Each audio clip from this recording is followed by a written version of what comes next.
Welcome to Thoughts on the Market. I'm Michelle Weaver, U.S. Thematic and Equity Strategist. The holiday season is just around the corner, and today I'll be discussing what U.S. consumers are planning for this year's holiday shopping. It's Monday, November 25th at 10 a.m. in New York. It's that time of year when New York City goes from skyscrapers to sky-high trees, so cue the holiday music. Holiday shopping season is here. My colleagues Jim Egan, Aruna Masinha, and Heather Berger recently came on this show to discuss the current state of the U.S. consumer. Today I want to expand a little bit on their analysis by looking specifically at how holiday shopping could fare this year. Overall, consumer spending trends have been robust year to date, which does bode well for holiday spending. We recently ran a proprietary survey of around 2,000 U.S. consumers that showed a more positive outlook for holiday shopping this year versus in 2023 and 2022. Not surprisingly, though, higher income households, who've really been the key drivers of aggregate consumer spending, are likely to drive the spending this holiday season as well. Overall, we expect to see increased holiday budgets this year. Our survey found that 37% of U.S. consumers are planning to keep their holiday budgets roughly the same as last year. Around 35% are expecting to spend more, and 22% are expecting to spend less. So this yields a net gain of around positive 13%. It's not off to the races, though, and consumers will continue to be selective on where they're planning to allocate their dollars. Discounts and promotions are going to have an impact on shoppers. And in fact, if retailers don't offer discounts, 44% of shoppers say they may pull back or trade down somewhat, and another quarter of purchasers say they'll scale back substantially. Only about a quarter of people would go ahead with all the planned purchases if there were no discounts or promotions.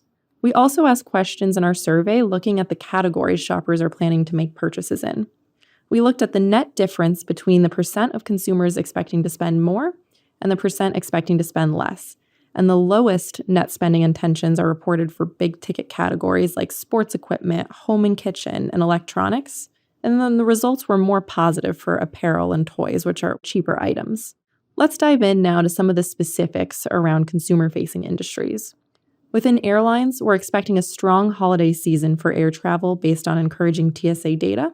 This lines up with continued strong demand for travel and live experiences.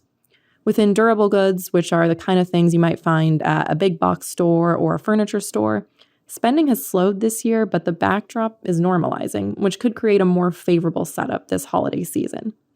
E-commerce, though, on the other hand, has been pressured recently, and the weakness has impacted discretionary goods, while outsized growth has come from non-discretionary categories like groceries and everyday essentials. The shorter holiday shopping season may also have an impact on e-commerce. This year, there are only 27 days between Black Friday and Christmas, which is the shortest that range could possibly be.